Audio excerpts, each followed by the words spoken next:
Hi guys, हम आ गए हैं जबलपुर शहर के एक ऐसी जगह पे, एक ऐसे मंदिर में जहाँ पे उसका एक अपना इतिहास रहा है, बहुत पुराना इतिहास रहा है। उसकी अपनी एक परंपराएं हैं, कुछ बहुत इंटरेस्टिंग कहानियाँ हैं। रामलला मंदिर जिसको बोला जाता है, ग्वारी घाट के पास है रामलला मंदिर। यहाँ बाहर शनिदेव जी का मंदिर है, अंदर हनुमान जी की मूर्ति है। और यहाँ की एक इंटरेस्टिंग बात यह है कि यहाँ अर्जी लगाई जाती है, और वो भी बहुत अच्छे तरीके से लिख के। तो वो हम अंदर पंडित जी से बात करते हैं, ये अर्जी का जो सिस्टम है वो क्या है। चलते हैं, आइए।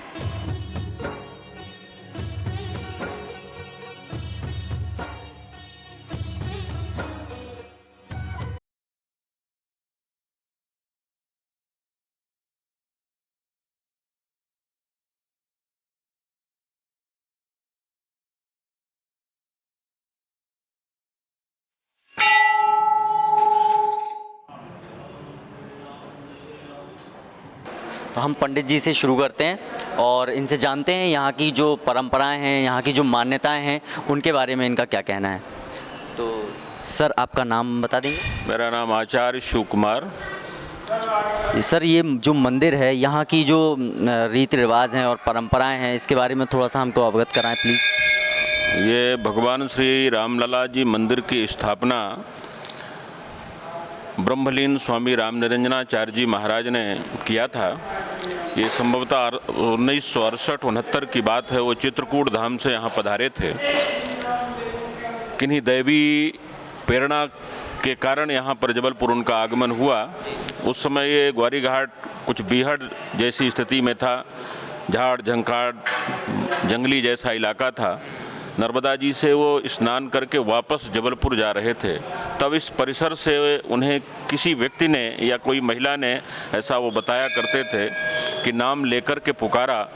वो बड़े चमत्कृत हुए और इस परिसर में आए तो यहाँ देखा एक अति प्राचीन देवी मंदिर है। बस उसी के पास वो रुके और फिर न जाने उन्हें कैसी क्या प्रेरणा हुई कि उन्होंने इस परिसर में ही रहने का विचार बना लिया और 68-69 में भगवान हनुमान जी की स्थापना किया। स्वामी जी को अलौकिक शक्तियों के स्वामी थे। वह हनुमान जी के बड़े कहें कि विकट आराधक संतों में से एक थे। हनुमान जी से कहा जाता है कि उनको साक्षात्कार प्राप्त था। उन्हें तीनों कालों की घटनाओं का ज्ञान हो जाता था। कौन किस भाव के साथ खड़ा हुआ है वो सब कुछ उनको मालूम होता था। अगर किसी के बारे में कुछ कह दिया तो फिर वो बात अकाट्य होती थी। ऐसे सिद्ध पुरुष का जब यहाँ आगमन हुआ तो धीरे धीरे फिर लोगों का भी आकर्षण बना। लोग यहाँ इकट्ठे होने लगे और भगवान हनुमान जी की स्थापना हुई। लोगों की भावनाओं को देखते हुए स्वामी जी ने यहाँ एक नई परंपरा की शुरुआत की, जिसको हम लोग अर्जी कहते हैं। नारियल के साथ भगवान हनुमान जी के चरणों में लोग अपनी किसी भी तरह की अभिलाषा की लिखित प्रार्थना प्रस्तुत करते हैं, चाहे वो संतान के लिए हो, विवाह के लिए हो, नौकरी के लिए हो, रोग बीमारी के लिए हो, चुनाव जीतने के लिए हो, मंत्री पद के लिए हो, प्रशासनिक पद के लिए, किसी भी तरह की समस्या के लिए लोग भगवान हनुमान जी के सामने लिखित रूप से प्रार्थना प्रस्तुत करते हैं। और बड़ा चमत्कारिक परिणाम भगवान हनुमान जी महाराज यहाँ प्रदान करते हैं। लोग विश्वास करना कठिन होता है कि जब उनकी लोगों की असंभव जैसी इच्छाएं बड़े सहज रूप से जो है हल हो जाया करती हैं। फिर धीरे धीरे यहाँ लोगों का भीड़ निरंतर बढ़नी शुरू हुई। जैसे लोगों की कामनाएं पूरी हुई, पहले नगर, फिर नगर के बाहर प्रदेश, देश, और आज की स्थिति यह है कि विश्व के कोने कोने से लोग यहाँ पहुँचते हैं। हिंदुस्तान के तो अधिकांश क्षेत्रों से लोगों का यहाँ आगमन होता है। भगवान हनुमान जी के चरणों में प्रार्थना लगाते हैं और लोगों की असंभव जैसी घटनाएं भी संभव हुआ करती हैं। यहाँ साल भर तक नारियल इकट्ठे होते हैं प्रार्थना में। हनुमान जी का जन्मोत्सव चैत्र माह की पूर्णमासी के दिन मनाया जाता है। बड़ा विराट आयोजन होता है जिसमें पूरे देश से लाखों लोग यहाँ इकट्ठे होते हैं। भगवान का अभिषेक, पूजन, विशाल भंडारा, और फिर ये नारियलों का हवन किया जाता है। सभी आगंतुक भक्तों के द्वारा ही लाखों नारियलों का उस दिन हवन होता है। उस दिन का दृश्य बड़ा ही लोगों को जो है भावुक करने वाला होता है। ऐसा लगता है कि हनुमान जी यहाँ प्रत्यक्षतः उपस्थित हैं। यद्यपि स्वामी जी महाराज मंदिर के संस्थापक सन 1982 में उन्होंने अपना शरीर त्याग दिया, और इसकी घोषणा वह अपने 2 वर्ष पूर्व ही लिखित रूप में यहाँ रख कर गए थे कि सन 80 में उन्होंने बोल दिया था कि 82 में मैं अपना शरीर छोड़ूंगा, और तारीख, तिथि और समय जो भी बताया था सब कुछ उसी अनुसार उनका शरीर शांत हुआ। वो बोले थे मैं अपना ये स्थूल तन जरूर त्याग रहा हूँ, पर सूक्ष्म रूप से मेरी उपस्थिति यहाँ होगी। जो भी भक्तगण भगवान रामलला दरबार में उपस्थित होकर अपनी प्रार्थना या कष्ट मुक्ति के लिए निवेदन करेंगे, भगवान हनुमान जी महाराज उनकी कामना अवश्य पूरी करेंगे। मैं भी अपने सामर्थ्य के अनुसार लोगों का भला करूंगा। और आज भी हम लोग यहाँ अनुभूत करते हैं कि स्वामी जी महाराज समय समय पर अपनी उपस्थिति दिखाते हैं। कई बार तो अचानक यहाँ बंद मंदिर में रात्रि में लाइट जल उठती हैं, कभी घंटों की ध्वनि सुनाई देती है, कई बार वेद ध्वनि का यहाँ जो है सस्वर पाठ सुनाई दिया। यहाँ आकर के देखा गया तो कुछ भी नहीं था। तो इस तरह से कई विचित्र परिस्थितियाँ यहाँ इस मंदिर में दैवी शक्तियों की उपस्थिति का समय समय पर लोगों ने आभासित किया है। और आज भी यहाँ मंगल शनिवार के दिन हजारों लोग उपस्थित होते हैं, हनुमान जी से प्रार्थना करते हैं, निवेदन करते हैं। धार्मिक, आध्यात्मिक, सामाजिक हर क्षेत्र से जुड़े हैं लोग भगवान हनुमान जी से जुड़ करके और अपनी अभीष्ट सिद्धि प्राप्त कर रहे हैं। भगवान राम जन्म भूमि के निर्माण के लिए कभी शंकराचार्य स्वामी वासुदेवानंद जी महाराज ने भी यहाँ प्रार्थना लगाया था, प्रभु सबका कल्याण करे। नवरात्रि के पर्व पर भी मैं सब लोगों के लिए शुभकामना व्यक्त करता हूँ, नगरवासियों के लिए, देशवासियों के लिए और संपूर्ण विश्व के कल्याण की कामना करता हूँ। भगवान रामलला जी, हनुमान जी महाराज की कृपा सभी पर निरंतर इसी तरह बनी रहे, ये प्रभु चरणों में मेरी हार्दिक कामना है। धन्यवाद पंडित जी। पंडित जी, यहाँ पे मूर्तियाँ जो हैं, बाहर शनि देवी जी की मूर्ति है, यहाँ पे हनुमान जी की मूर्ति है, और यहाँ जो देवी जी की मूर्ति की बात कर रहे थे वो कहाँ पे स्थित है, आप बताएंगे? मंदिर है, मंदिर परिसर से पीछे वो आज भी निर्मित है, जहाँ लोग अभी नवरात्रि में जल ढारने जा रहे हैं।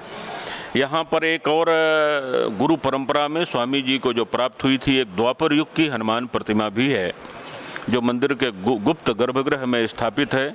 उसे वर्ष में एक बार उस गर्भगृह से बाहर निकाला जाता है, वो हनुमान जन्मोत्सव के दिन। उस दिन उस मूर्ति का दर्शन, पूजन, अभिषेक का बड़ा महत्व माना गया है, और लाखों नर नारी सिर्फ उसका पूजन, दर्शन और अभिषेक करने के लिए उस दिन यहाँ इकट्ठे होते हैं। ऐसी मान्यता है कि उस मूर्ति के स्पर्श दर्शन से बड़ी बड़ी असाध्य बीमारियाँ, कष्ट, पीड़ा और न होने वाली कार्य भी, इच्छाएं भी पूरे होते हैं। तो उस दिन उस मूर्ति का विशेष अभिषेक होता है, पूजन होता है। ये वर्ष में एक दिन वो अवसर लोगों को प्राप्त होता है। वो द्वापर युग की प्रतिमा है। अच्छा, ये जो अभी पट बंद किए थे महाराज जी ने, तो पट बंद करके अंदर क्या किया? भगवान का बाल भोग प्रातः काल का जिस तरह हम लोग नाश्ता करते हैं, उसी तरह भगवान के लिए भी ये बाल भोग प्रस्तुत किया जाता है। अच्छा, तो मतलब जैसे अपने सारे काम रहते हैं दिन के, तो वैसे भगवान के भी चलते रहते हैं? के होते हैं, मध्याह्न में उनका भोजन होता है, रात्रि में भी उनको भोजन करा के आरती करके फिर शयन कराया जाता है। वो सारी प्रक्रिया जिस तरह हम सब लोग अपने जीवन में करते हैं, भगवान के साथ भी उसी भाव के साथ किया जाता है। तो ये रामलला मंदिर का एक अलग डिपार्टमेंट है जहाँ पे अर्जियाँ लिखी जाती हैं। तो हम पंडित जी से अर्जियों के बारे में बात करेंगे कि ये अर्जियाँ लिखी क्यों जाती हैं यहाँ पे, क्योंकि हर जगह अलग अलग तरीके से मान्यताएं, अपनी अर्जी लगाई जाती हैं, लेकिन यहाँ पे लिखी जाती है लिखित में। तो वो हम पंडित जी से बात करेंगे। पंडित जी, आपका नाम जानना चाहेंगे? हमारा मनोज कुमार तिवारी, सिद्धपीठ श्री रामलला मंदिर के व्यवस्थापक मनोज तिवारी। अच्छा, ये जो लिखने का जो यहाँ पे एक चलन है, उसके बारे में हमें बताइए कि लिखा ही क्यों जाता है? ये गुरु परंपरा है। ये 1969 में अपने रामलला मंदिर यहाँ पर स्वामी हनुमान जी विराजमान हुए, तो कहते हैं कि विश्व की सबसे बड़ी अदालत है। कोई आदमी कहते हैं कि अर्जी कोई बांधता है, अपने अर्जी लिखित अर्जी होती है कि तो यहाँ का है कि कोई आदमी अगर कष्ट में है, परेशान है, कोई कोर्ट अदालत जाते हैं, हो सकता है उनका पैसा बहुत खर्चा होता है, परेशान हो जाते हैं, पैसों में लिप्त हो जाते हैं बहुत ज़्यादा, तो कहते हैं कि नारियल यहाँ पर अर्जी लगाते हैं। स्वामी जी को सपना हुआ था, हमारे बब्बा जी, उनको सपना हुआ था कि यहाँ पर अर्जी का मान्यता, आदमी सब जगह तो अर्जी लगाते हैं आदमी मानसिक रूप से जैसे, पर अपने लिखित अर्जी का ही गुरु परंपरा है, पहले से ही रामलला मंदिर में लिखे जा रहे हैं 1969 से। तो यहाँ ये दिख रहा है ना, ये कचहरी टाइप का भी जो बना हुआ है, तो यहाँ पे इसलिए ये लिखित वाला कार्रवाई होती है, यहाँ कार्रवाई भी लिखी है, कार्रवाई की जाती है हनुमान जी के द्वारा। हम पंडित जी से जानते हैं और चीज़ें डिटेल में। दरअसल इस मंदिर के संस्थापक ब्रह्मलीन स्वामी रामनिरंजनाचार्य जी महाराज हनुमान जी के उपासक थे। हनुमान जी की उन्हें सिद्धि थी। जब वो इस परिसर में आकर के रहने लगे हनुमान जी की स्थापना के बाद, तो लोग उत्सुकतावश उनके पास आते थे, अपनी किसी भी तरह की समस्या उनसे निवेदित करते थे और महाराज जी हनुमान जी से प्रार्थना करते थे, लोगों की समस्या हल हो जाती थी। तो धीरे धीरे उनके पास फरियादियों की भीड़ लगने लगी, लोग उनका आशीर्वाद लेने और उनसे प्रार्थना करते थे। तब उन्होंने जनभावना को देखते हुए उन्होंने कहा कि मैं हनुमान जी से प्रार्थना करता हूं, अगर आप लोग भी सीधे सीधे हनुमान जी से प्रार्थना करें तो आपकी भी सुनेंगे, क्योंकि ये हनुमान जी की जो प्रतिमा उन्होंने स्थापित किया है, आप देख रहे होंगे, सर्वांग है, एक एक अंग उभरा हुआ है और इसका निर्माण भी उन्होंने वेदोच्चारण मंत्रों के द्वारा वैदिक परंपरा की विधि के अनुसार कराया था और पूर्णतः एक जागृत देव मूर्ति है। और उनने कहा कि अगर आप लोग भी इसी तरह से स्वयं सीधे हनुमान जी से प्रार्थना करें तो फिर मुझसे बोलने की ज़रूरत नहीं होगी। और इस तरह उन्होंने लिखित रूप में प्रार्थना प्रस्तुत करने का एक विधान प्रारंभ किया और भक्तों ने कागज में लिख करके अपनी किसी भी तरह की समस्या को एक अर्जी की तरह, एप्लीकेशन की तरह रखा और साथ में श्रीफल नारियल के साथ भगवान के चरणों में रखा और फिर धीरे धीरे लोगों की समस्या हल होने लगी। उन्होंने कहा कि मैं अपनी व्यक्तिगत मान्यता नहीं चाहता हूँ, भगवान हनुमान जी की कृपा से ही सब कुछ होता है, मैं बस बोल देता हूँ, अब आप लोग भी सीधे सीधे बोलिए, मैं आपके लिए प्रार्थना करूँगा। और ऐसा लिखित प्रार्थना की एक परंपरा प्रारंभ हुई जो आज भी चल रही है। अभी तक लगभग 4 लाख से ऊपर लोगों ने यहाँ हनुमान जी के चरणों में प्रार्थना किया है और उनमें से अधिकांश लोगों की समस्याओं का समाधान हुआ है। यहाँ विधिवत रजिस्टर रखे गए हैं जिनमें भक्तों का नाम, पता, प्रार्थना, अगर वो अपनी मनोकामना बताना चाहते हैं तो उसमें लिख दिया जाता है। अगर कुछ लोग अपनी गुप्त प्रार्थना भी प्रस्तुत करते हैं तो उसमें लिख दिया जाता है कि इनके मन में जो इच्छा है पूरी हो जाए। और फिर एक नारियल के साथ भगवान हनुमान जी के चरणों में उसको पेश किया जाता है और हनुमान जी कृपा से हर तरह की समस्या का अंत होता है, समाधान होता है और लोगों को प्रभु की कृपा का बड़ा प्रत्यक्ष अनुभूति होती है। तो कुल मिला के ये है कि लिखने का जो महत्व है वो एक बार यूनिवर्स में लिख गया तो वो आपकी बात सिद्ध होनी ही है। वहाँ पे एक अर्जी लग रही है, वो हम देखेंगे। आप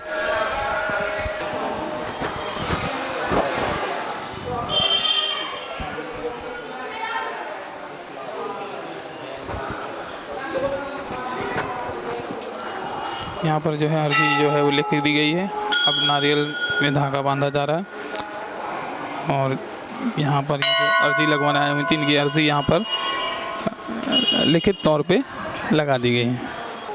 3,31,894 श्रीमती सुनीता सिंह बिलहरी, जबलपुर। प्रार्थना है कि वो आपकी कृपा से मेरे प्रयास सफल होकर मेरी शीघ्र ही कोई अच्छी स्थायी नौकरी लग जाए, परिवार के सभी लोगों का स्वास्थ्य अच्छा रहे, घर परिवार में सुख शांति समृद्धि हो, आपकी कृपा हो, आपके चरणों में प्रार्थना। बोले बजरंग बली की जय। पैसे दान पेटी में डाल दीजिएगा, नारियल सामने रखना और भगवान के 5 परिक्रमा लगाइएगा।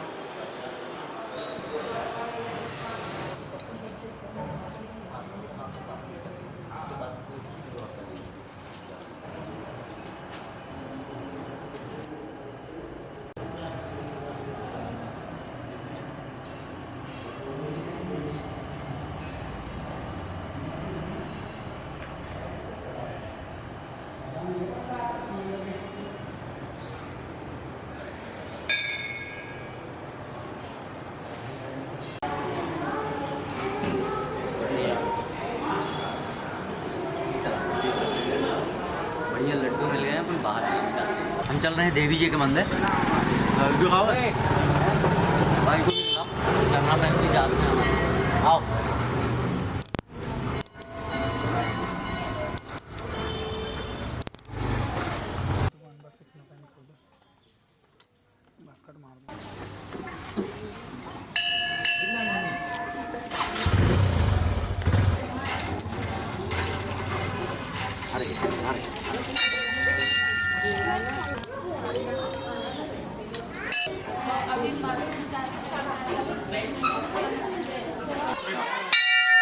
अभी हम रामलला मंदिर देख के आए हैं और उसके पीछे ही खेरमाई माता जी का मंदिर है। अब खेरमाई माता जी का भी एक अपना महत्व है, अपना उसका अपना मतलब है। तो हम पंडित जी से जानेंगे कि खेर का क्या अर्थ होता है, क्यों खेरमाई का नाम बजता है पूरे देश में विदेश में। तो हम पंडित जी से बात करते हैं। खेरमाई का क्या अर्थ होता है पंडित जी? खेरापति जो दरबार होता है, कहते हैं क्षेत्र की देवी होती है, हर घर घर जाके रक्षा करती है। जहाँ तक ये क्षेत्र आता है वहाँ हर घर जाकर के ये माता रानी खेरापति मैया अपनी कृपा बरसाती हैं। 6 महीने में लोग हर नवरात्रि में यहाँ निरंतर प्रातःकालीन से सायंकालीन तक आते हैं। परंतु जो श्रद्धा मन से, वचन से, कर्म से जो भी माँ से मांगते हैं, माता रानी सबके विकारों को दूर करते हैं और विशेष कृपा करती है। कहते हैं शादी हो, विवाह हो, कोई भी मांगलिक कार्यक्रम हो, जब तक माँ, जैसे गणेश जी का हम आवाहन करते हैं, गणेश जी को याद करते हैं, ऐसी खेरापति मैया को भी याद किया जाता हर समय। जैसे कि माँ भगवती गौरी ने भी भोले बाबा को पाने के लिए ही शक्ति की आराधना की थी। राम जी ने नहीं, सीता माँ ने भी आराधना जब की थी तो गौरी को याद करने, और गौरी साक्षात खेरापति का ही स्वरूप है जो गौरी मैया कहते हैं। गौरी घाट का नाम ही है, ये खेरापति के जो दरबार है, ये गौरी घाट जो कहा गया, माँ शक्ति गौरी ही खेरापति हैं और कोई शक्ति नहीं है। ये महान शक्ति है जो निरंतर यहाँ आते हैं या सेवा देते हैं या माँ को मांगते हैं। निश्चित रूप से माँ सबकी मनोकामनाओं को पूर्ण करती है। यह अति प्राचीन खेरापति है, ये इसको स्वयं सिद्ध खेरापति है। मतलब ये स्थापना जो है, स्थापना कहते 15 वर्ष पुरानी ये स्थान है। यहाँ रामलला मंदिर से पहले भी ये स्थान बना था। कितने वर्ष पुराना?